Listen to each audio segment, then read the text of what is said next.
Hi everyone! Trying to set you up in a place that makes sense and maybe straighten the camera, that might help.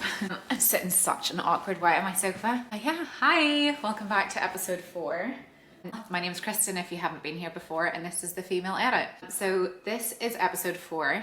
And if you haven't watched any of the other episodes, they've been primarily focused on endometriosis. I was diagnosed 3 years ago, and since then I've been on a little bit of a health journey, not a little bit, a big bit of a health journey. I think in general though, people are starting to take better care of their health and starting to be more aware of what that looks like day to day, week to week, and the things that they can do to improve their overall well-being. We're definitely all in our well-being era, it feels like, at the minute. So yeah, in this episode I talk with Bridget, who is an amazing naturopath and nutritionist. So when I was diagnosed, I kind of spoke about this in some of my other episodes, but I felt like I had been given a second chance. That always sounds so cringe, but it actually is true. Like, I felt like I'd been given this new body that I had to take care of. And I didn't eat unhealthy in the past. Like, yes, I loved chocolate and all the cravings that everyone naturally has, but I would say I look at my health in a really different way now. So some examples of that would be I take an interest and care around my gut health. So understanding the connection between the gut and the brain and the gut and the rest of the body and how you're feeling. So we know that a large percentage of our immune system is actually located in the gut. So that's another way to think about it. If we're constantly, if we're taking care of our gut, we're probably helping the body in a lot of different ways that we might not even understand fully yet. So gut health is a good example. I would say the other thing is I didn't really take supplements before I met Bridget, and it's not that I take a lot of supplements now, but it was just more the awareness of what I'm starting with. So where is the body at, and what supplements would then help to increase levels of maybe what I'm currently lacking in. So we done gut microbiome testing, we done some blood work, we done some hormonal testing. So it allowed us to really see what we were starting with. And also for me, it really helped link a lot of my symptoms. Like when Bridget was talking through my results, for me, it just totally made sense, because I was like, that's how I feel, or that's why I've had this symptom. So yeah, it allowed me to kind of look at my health in a different way and understand what were the best steps to take to just lead a healthy life. Not necessarily just in relation to endometriosis, but just in general. And especially as a woman, our cycle throughout the month causes various different things at play and different fluctuations that for a large part of our life as millennials, for example, we've just been taught that that's just the way it is, or those are just symptoms that you get. But a lot of the times, like, we can enable our body to feel better, and we can enable ourselves to feel better if we're aware of, again, what we're working with. So Bridget has been someone that has educated me the most insane amount, which I'm so thankful for, and I always tell her that. So yeah, I definitely wanted to share a little bit of that with you, because it's opened my eyes so much that I always think I wish we were taught these things at a younger age, and hopefully one day that is the case. But for now, I'd like to help in raising the awareness of what working with the body and working with food can really help us achieve. So I hope you enjoy this. I'll link Bridget's details in the bio as well. If you want to work with her or get in touch, she's on Instagram, and I'll put all of her contact details below. But yeah, I'll see you in part 2. Bye. Okay, great. So yeah, for the purpose of the YouTube, welcome everyone. Bridget, why don't you introduce yourself and just kind of tell everyone watching a little bit about yourself and your background? Yeah, of course. So my name's Bridget. I'm a naturopath and nutritionist, specialise in women's health. I run an online clinic, so help people around the world with all manner of hormone conditions, health conditions, and yeah. And how did you get started in that? We all have that moment, don't we, where something unlocks a new interest and we follow that path in life. Like, what led you to where you are today? Yeah. So I grew up in Australia, so it's like quite you're sort of, well, in the way that I grew up anyway, we had like veggie patches and, you're outdoors a lot, heaps of sport. Yeah. And then, so you sort of live like a bit of a, like then having lived in England for so long as well, like I realized how outdoors and kind of in nature Yeah. my upbringing was. And I guess that's just down to Yeah. the weather. And I think now, like as an adult, like I can kind of realize how much that influenced what I chose to do Yeah. in my career. So yeah, I think that was instilled. And then like going through high school and things, I loved health as a subject. So I loved doing, we called it like PDHPE, like personal development, Okay. health and physical education, I think. So that was my Okay. favorite. And even when I was little, like I had this awesome book on biology that I loved. It was like a picture book about the body, and I just was really interested in that. And Yeah. yeah, so then when it came time to like choose what to study, I was looking at nutrition, I was looking at dietetics, I thought about physiotherapy for like 5 minutes. Yeah, I wanted to do something in that area. So I applied Yeah. for, different things. And then I ended up doing naturopathy, so naturopathic medicine. I loved it because it was nutrition and herbal medicine. I mean, it was a Yeah. science degree, but I had never seen a naturopath. So I think I didn't really know what I was getting myself into. And then the first year is like only chemistry and biochem and no nutrition and Yeah. no anything else. It's just science. So then you're like, oh my God, what have I done? Then I ended up studying for 4 years. I did my Bachelor of Health Science in naturopathic medicine in Melbourne, in Australia. And then after that, I worked in Melbourne. I was working sort of like an acute care setting. So people could come in and it was amazing. They could come in and chat to a naturopath for free. And, with like if they had, I don't know, period pain or hay fever or were Yeah. taking antibiotics and they wanted something and they could come in and get qualified advice. And then we had a dispensary so we could then prescribe to them. And so that was really good. I got a lot of experience there for sort of like acute settings. And Yeah. then I moved to London about a year after I graduated, I think, and I got a job in an amazing clinic in London, which was an incredible Yeah. experience. Like, there's nothing like that in Australia. I was very lucky to get that job. Yeah. And that kind of opened up a whole new way of seeing things and working and work opportunities. I did that for like 5 or 6 years. And then I started my own clinic part time Amazing. while I was working there. And then I took that full time. I guess throughout that, I sort of started seeing everyone, everything, Hmm. like the clinic was mostly chronic disease that I worked for initially. So that was a lot of, I was exposed to a lot of like really, really complex conditions. And then I guess because of, I don't know, but I ended up going into women's health. So Okay. I kind of just attracted that. And maybe because it was my age as well. And, Yeah. that People could kind of, relate. yeah, exactly. Yeah. So, yeah, like period pain, hormones, endometriosis, kind of undiagnosed menstrual things as well. So, where there's just like missing periods or really long periods, but not necessarily like a diagnosis of anything, Okay. PCOS, fertility, pregnancy, men's health as well. So, mostly fertility. And then always the gut as well, because we'll probably talk about it, but everything Yeah. comes back to the gut. So, I treat a lot of Obsessed with that digestive, now. yeah, a lot of gut issues as well. Okay.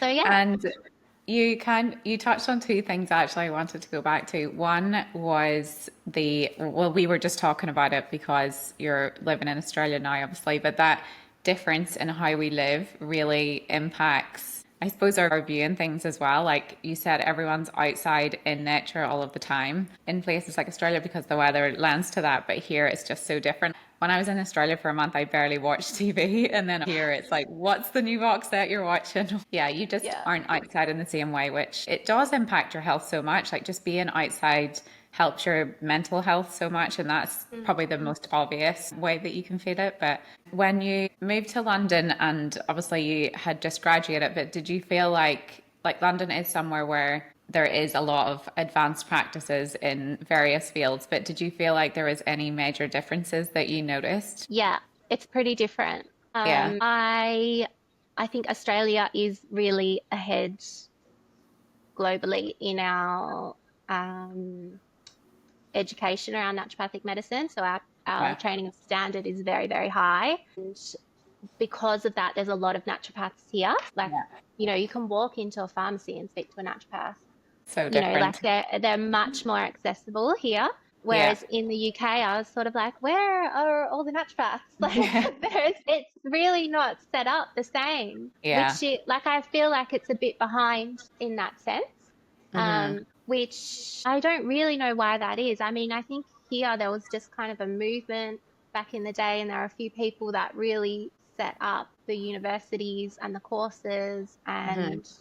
and yeah, and it's the culture of it, I guess, kind of took off a bit earlier. But I think now I Yeah. see in the UK it's definitely changing. You know, there's great colleges there now, and there's a lot more people studying to be naturopaths and nutritional Yeah. therapists. And I think there's more awareness now of that is an option for a like a health solution or Hmm. a option as a practitioner that you could see Yeah. rather than just going to the GP. Yeah, You could do exactly. both. I think people Yeah. have more of an interest in the root cause of a lot of things versus just trying to solve the solution with medicine. Medicine has its place as well, but it just feels like people are more aware of how they're taking care of themselves for longevity reasons as well, rather than just waiting until you have an illness and then trying to solve it at that point. Yeah, there's definitely, there's been a big health movement, which is good. And I think, you know, Yeah, COVID did a lot of that for a lot that's of true. people, Yeah, made everyone sort of a bit more aware about their health. Like, if you don't have yeah, health, that's it. You don't have yeah, anything. exactly. Yeah, So, yeah, I think there's definitely um, a movement and an awareness, and also just people understanding that there are, you can improve your health if you don't feel good. hmm, There's a lot that you can do to fix that. It doesn't have to be like that. yeah, exactly. So, yeah. Okay.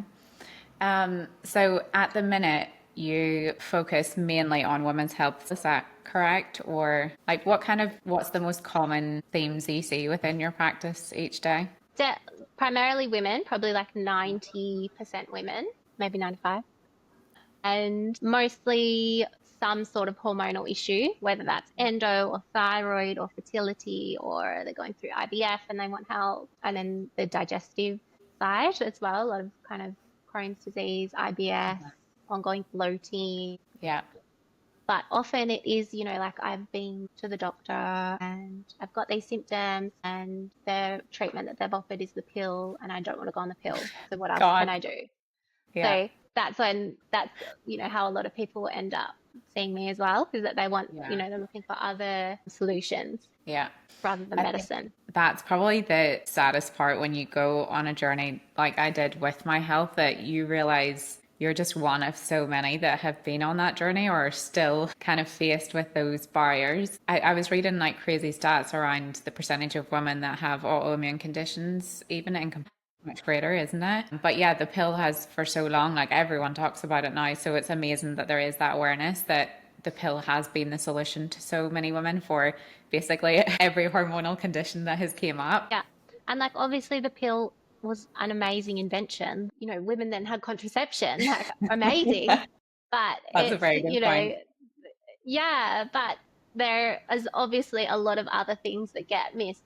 Like if, Mhm. specifically for endo or, any of the kind of Yeah, hormonal conditions, there's so many other things that affect them yeah, that you have to treat the whole person. And because yeah, everybody with exactly. endo is so different, everyone's going to have different hormone profiles and different gut Yeah, bacteria, different stress levels, different things going on in their home life or their job or yeah, children or, so that I think that's, probably one of the biggest differences between as well, like the yeah, conventional side and more holistic side or a naturopathic lens hmm, is, looking at the whole person, not just the endometriosis, not just the yeah, diagnosis.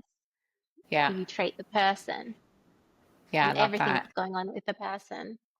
Yeah, exactly. And you're treating the individual, aren't you? You're not Mm. applying something to the masses. You're saying this is your individual like concern and profile, and this is how we can look at it versus, yeah, just applying one thing to everyone that has a certain condition. Okay. So, shall we talk a little bit about the testing or, yeah, me first coming to you and what we looked at, because that I find really useful as well when I think back to all of the things that I tried prior to being diagnosed with endometriosis. Like I had a lot of bloating, I definitely had digestive issues, all of which makes sense now because of where the endometriosis sat within my body. But you kind of, again, just turn to the mainstream things that you see. So like I was trying probiotics, and then we also learned that that just probably was exacerbating some of the symptoms. I definitely was comfort eating hugely. Wasn't someone that ate unhealthily in any way, but I wasn't giving my body the nourishment and the nutrition that it needed to be able just to be balanced, never mind heal. So yeah, I think the testing we done opened my eyes hugely to what was needed specifically for me. So yeah, I'd love to talk a little bit about that. So yeah, I guess like by the time someone comes to see a naturopath, they've probably had, if they have had their diagnosis of endo, they've had maybe a laparoscopy, maybe MRI, maybe very rarely it's been picked up on ultrasound, and they might have had some blood testing, maybe. And then because we know that it's a hormonal condition, the first thing that we want to check is your hormones. So we want to see what estrogen is doing and what progesterone is doing and what the body's doing with them. So how the body breaks it down. Is it being metabolized into forms that make things grow like endo, or is it going down healthy pathways? When the conventional side of treatment is looking at hormonal contraceptives, you need to really see, I think, what your hormones are doing before you go and treat them. So I love doing, hormone testing. Obviously for you, we did a Dutch test, which looks at estrogen, progesterone, testosterone. So estrogen being our main like growth and proliferative hormone that we need, but too much of it can make endometriosis grow. And then progesterone is very important to counteract estrogen. So it kind of buffers all of its potency. And then we can look at as well your stress hormones, because endometriosis can be hugely stressful. Just even like the process of getting a diagnosis obviously can be very, very stressful, let alone living with such pain and, if there's infertility involved or whatever's happening. So it's important to have a look at the stress hormones as well, so we can test like cortisol and adrenaline, noradrenaline, DHEA, and get the full hormonal picture, which is always good to do. Always good to have a look at the thyroid, because that can be connected as well. So pretty much anyone with endometriosis, I'll always check their thyroid and the antibodies. So really important when you're testing your thyroid, not just to look at TSH, which is what's usually tested. You need to look at also T3, T4 and the thyroid antibodies. And often in endometriosis, everything will be okay except for the thyroid antibodies, because there's so much inflammation triggering that off.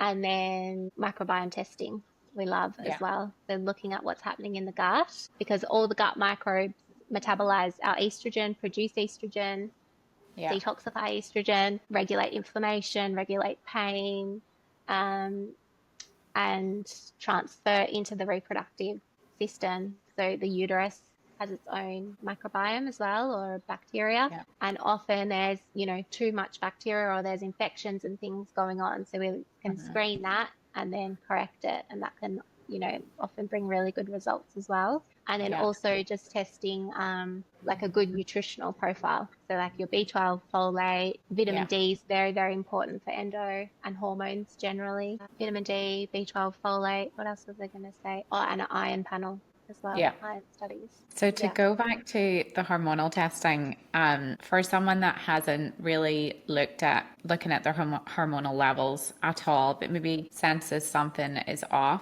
what does it look like to try and impact or change the hormonal balance? Like what does a very easy first step look like with that? Yeah.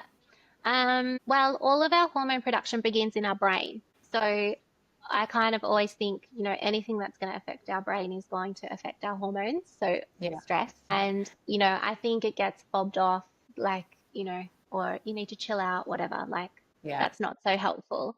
But when we can see that there's dysregulation in cortisol and things, the nervous system is controlling everything. As soon as that is triggered off, our stress hormones rise, and that has a domino effect onto our estrogen and progesterone and thyroid and things. It exacerbates endometriosis and pretty much every other condition as well, not just Mhm. hormonal conditions. So yeah, if there's nervous system dysregulation, getting a grasp on that, whether that's cutting out coffee for a while or seeing a therapist or getting acupuncture, checking on your screen time, having boundaries at work or, in relationships and things.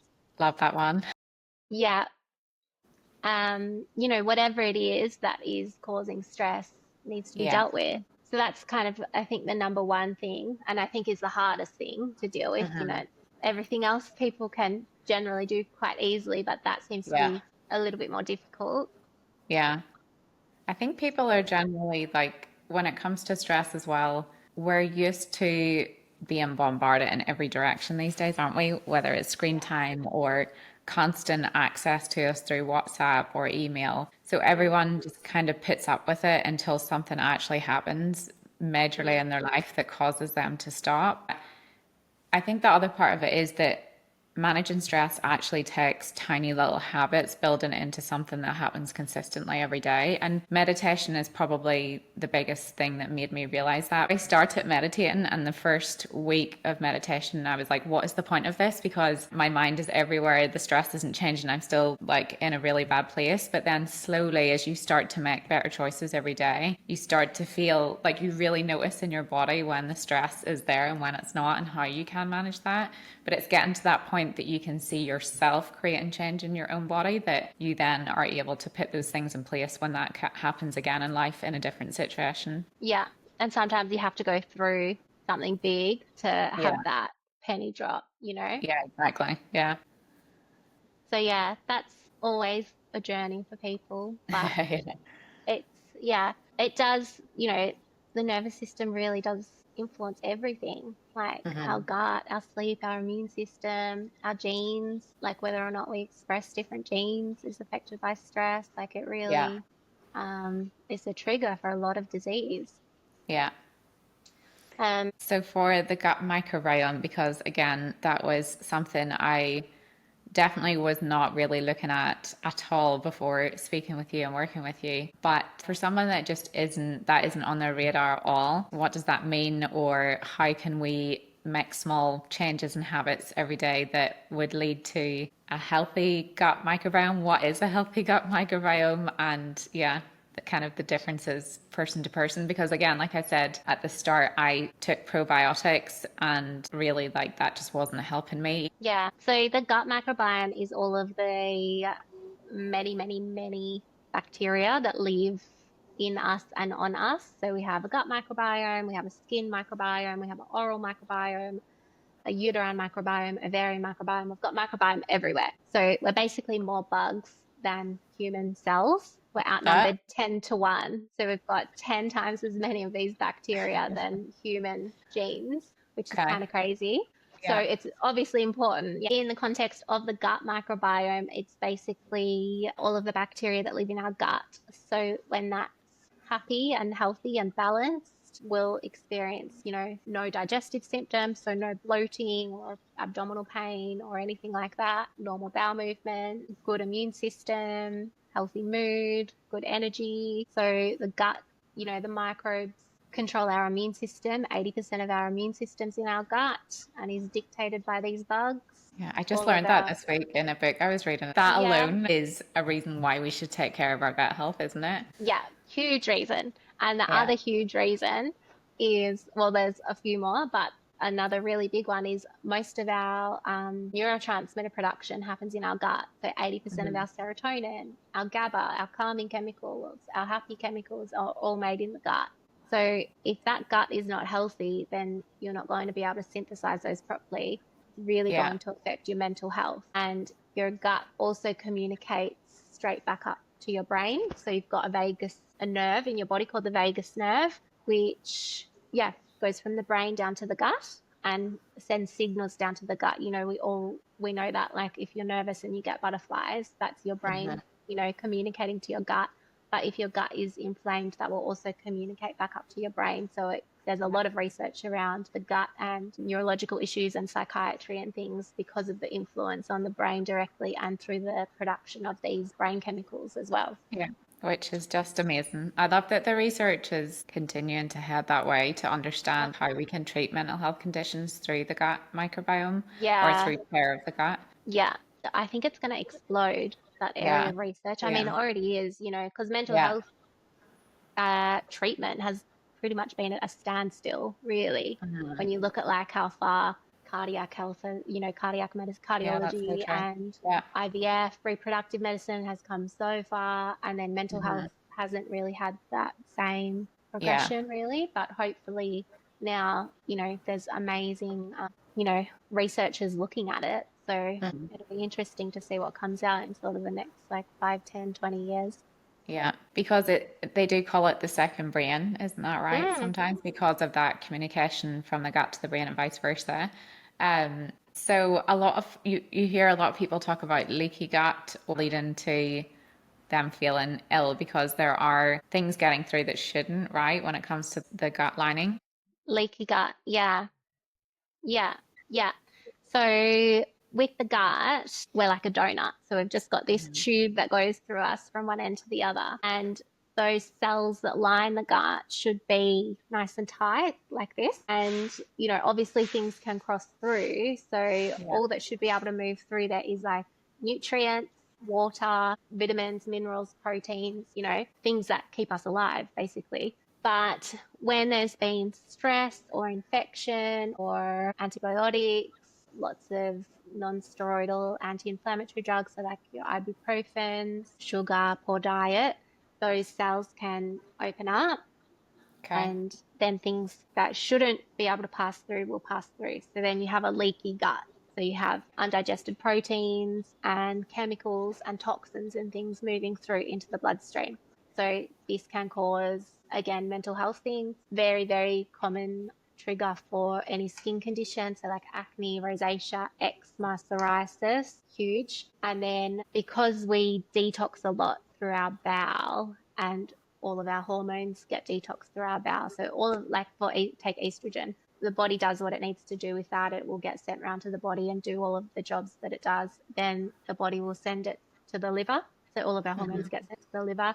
The liver detoxes them through a few different pathways, and then it dumps it into the gut. And then we get rid of that when we go to the toilet, when we have bowel movement.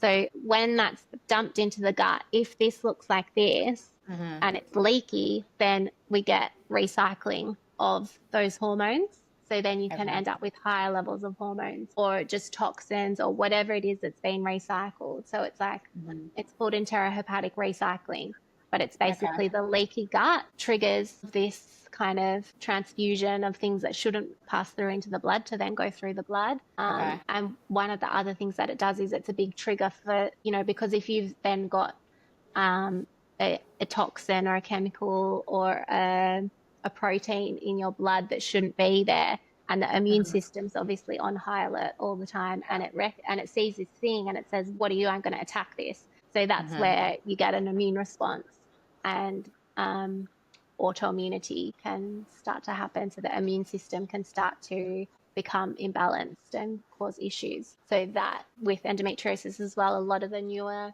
it's not classed as an autoimmune condition at the Mhm. moment, but it may be one day. They're really looking at it as an immune condition as well. Yeah. And that will be part of that for some people, is that their gut is leaky Yeah. and the immune system's overactive. We don't want an overactive immune system. We don't want an underactive immune Yeah. system. We just want everything in the body to be stable and Harmonious. steady and calm, harmonious, exactly. And a leaky gut isn't something that, okay, the gut's leaky, that's it, never to be repaired, right? There's steps that you can take to improve that and reverse that process. Yeah, yeah.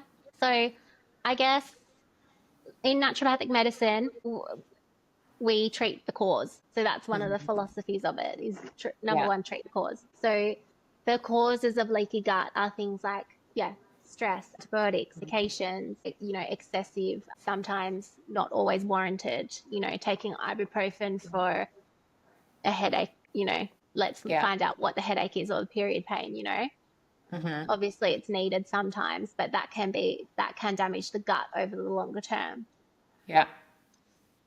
Processed foods, sugars, alcohol, drugs, um, viruses, COVID, Yeah. all these things The world can, we live in, yeah, basically. the world can, they all, have such an effect on the gut. So, I mean, if someone is thinking that they might maybe have a leaky gut, looking at, these causes, is there a cause of it there? Can we then remove Hmm. that?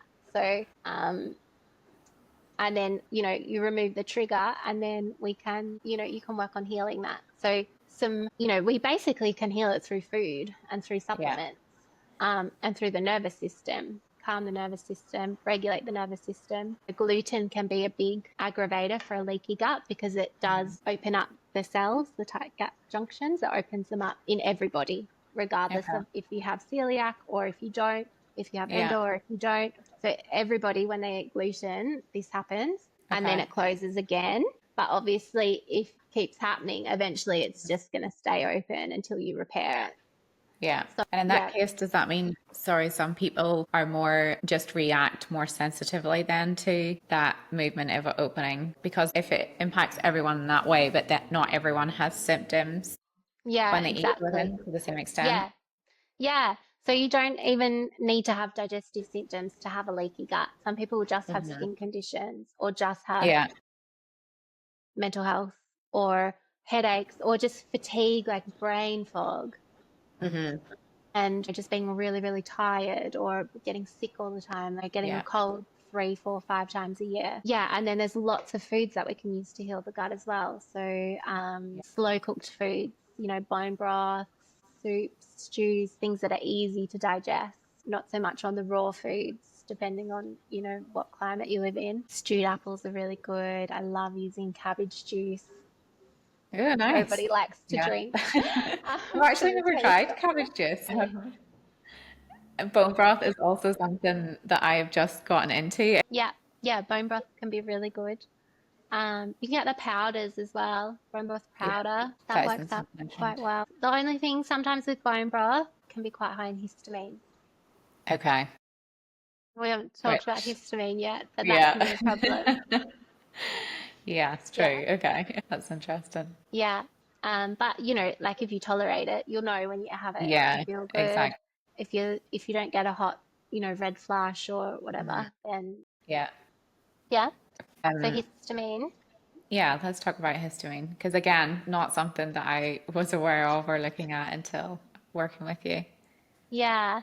So histamine is a chemical, like an immune chemical. So we all have it. Like everyone's pretty Mhm. familiar with hay fever Yeah. and, allergies and things like they're all histamine driven.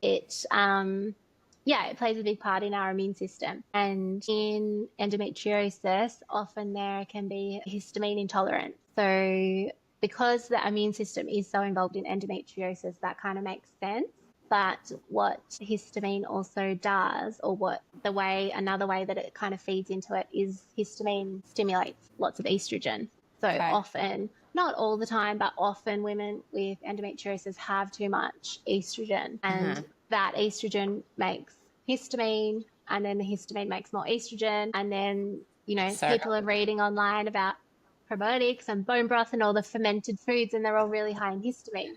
So they're having all of that, and yeah, it can kind of perpetuate the problem a bit. So when there's too much histamine, then it can increase the estrogen load, so it can create sort of those like estrogen associated symptoms, which is like heavy periods, painful periods, mm, PMS, weight gain, water retention, things like that. Headaches is a big one with histamine okay. as well, and with estrogen, especially headaches before the period can Okay. be a big, or around ovulation is often linked with Mhm. estrogen. So looking at histamine and estrogen um, at those points can be really helpful. And then because we also produce a lot of histamine in our gut. So if the gut is off and if the gut bacteria are imbalanced, then we can produce more histamine. And then, Mhm. in the same way that we detox a lot of hormones and things through our gut, we also detox a lot of histamine as well. So then you've got excess histamine production and reduced elimination. So then you're in this inflamed state where there's Right. an overactive immune system, you're puffy, emotional, holding on to a lot of estrogen that's contributing to all of these symptoms. So the problem with histamine is that it's in a lot of the food that we eat that are seen as healthy. And this is where nutrition's not so black and white, Yeah. because it's in a lot of, really great gut healthy foods like bone broth and sauerkraut and kombucha and kimchi and things like that. And it's also in a lot of fruit and vegetables. So like avocado personally is my favorite food in the world, and it's full of histamine. And like, yeah, spinach and Spinach. mushrooms and all these foods, strawberries are really high and they're full of histamine. So for someone with endometriosis, that might not be appropriate for them. And, you can trial it. You can take it out for 6 weeks and often the headaches will get better, the periods will get better, pain will reduce. Certainly if there's any like obvious histamine issues like hay fever and things, that can all improve. Yeah. So yeah, histamine is definitely something that's, and it's easy to sort of, it's in a way like you have to eliminate it from your diet, which can be a little bit restrictive, but it is Okay. fairly an easy test to identify. Yeah. To understand. When we first talked, you kind of described it like a histamine cup, right? So there's so much that the body can tolerate, and then that overflows, which, yeah, I was eating all these healthy foods thinking I was doing the right thing. And then I realized, okay, there was definitely too much of that, because I could like quite literally see it in my skin, like rosacea was rosaceaing. So I had to pull back. And I still actually notice now I'll have a tiny flare up and I'll think back to what I've ate, and a lot of times I think it'll either be stress or food related. Yeah. Okay, so should we talk about endocrine?